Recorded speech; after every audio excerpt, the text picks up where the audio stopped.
Everyone knows about the 7 deadly sins. They've been examined from numerous different angles and contexts. Today, we'll be analyzing them through a business lens. You may think of gluttony, greed, pride, and even sloth as the main sins which could be attributed to the business world. While the most common, all the 7 sins seep their way into this industry, and if you want to get ahead and succeed, you have to learn how to stay clear of them. Just like in the everyday world, if you don't keep an eye out for these sins, they will find a way to derail you.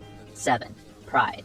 Certainly, if you've built a strong business that's doing well in its industry, you have every reason to be proud of your accomplishments. When it comes to sins, however, there is a fine line between pride and arrogance. When you reach a point where you are no longer just proud, but see your business success as excess without regard for others, the line between good and bad becomes blurred. In the business world, pride means believing so strongly in one's own abilities that one forgets the journey to success was not a solo one. You forget about the people who helped you along the way. You disregard those who shaped you into the person you are today. When you reach this point, you will begin to lose the support of the people, businesses, and other influences who have assisted you. Your company's foundation will be shattered as a result of your pride.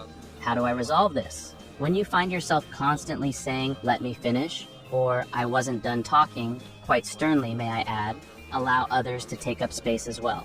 If you notice an individual desperately waiting to be heard, invite them to speak up. "Hey, I'm curious about your thoughts on." Not only does this allow new ideas to flow in, but it also keeps you grounded, reminding you that your journey to success is not solely about you. Enjoy what you have rather than brag about it. Recognize that your possession of more expensive items does not make you superior. Receive compliments graciously. Say thank you and mean it. Give compliments. If someone is achieving accomplishments after accomplishments, sincerely congratulate them. The secret here is to be sincere. People can smell a fake compliment from miles away. Good pride is clean, pure, and constantly seeks betterment. This is contrary to the harmful kind of pride, which is neglectful of others, self-seeking, and corrupt. Learning the difference and adopting the former will keep you rooted and help you succeed more than ever.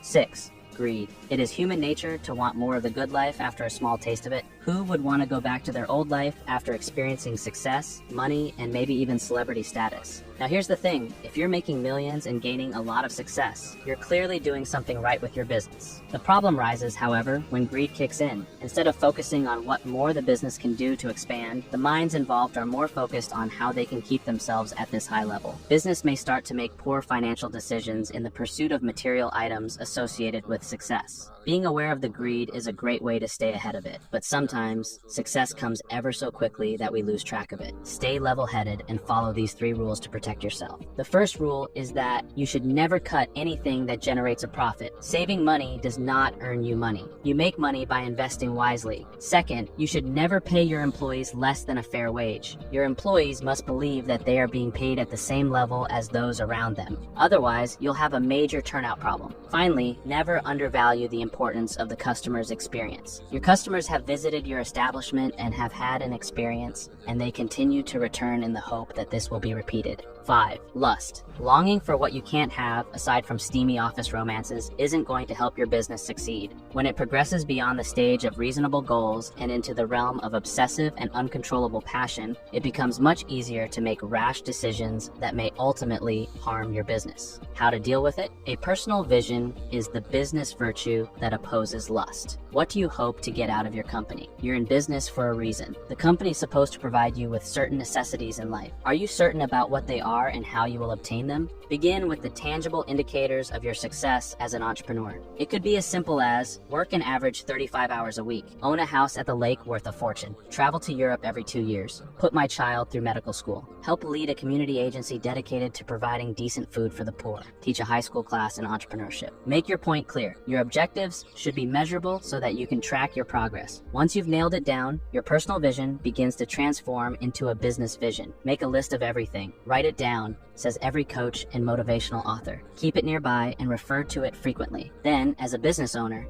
begin paying close attention to your day-to-day activities. Defeating lust is the first step toward success. As Cheshire Cat famously said, if you don't know where you are going, any road will get you there. 4. Wrath. Everyone has a Dwight to their gym. Everyone. Now, if you haven't watched The Office, a Dwight is someone at work who really, and I mean really, grinds your gears. This could be a coworker who just won't stop annoying you any chance they get, or an unsatisfied client who just can't be pleased. Maybe a competitor who is always after your clients. Whatever it may be, you and I both know that even the Dalai Lama would have his patience tested with someone like this. Here's a little secret. Some of these characters know exactly what they're doing. They want you to get angry, they want you to scream and pull your hair out. They want you to react. Why? Well, there are too many reasons, but the most common one is that they want some kind of ammunition against you. Don't give them the satisfaction. People who show anger or any kind of negative emotion aren't looked at fondly in the business world. The higher your position is in the company, the worse people will think of you when you show anger. Is this really the kind of guy you want running this company?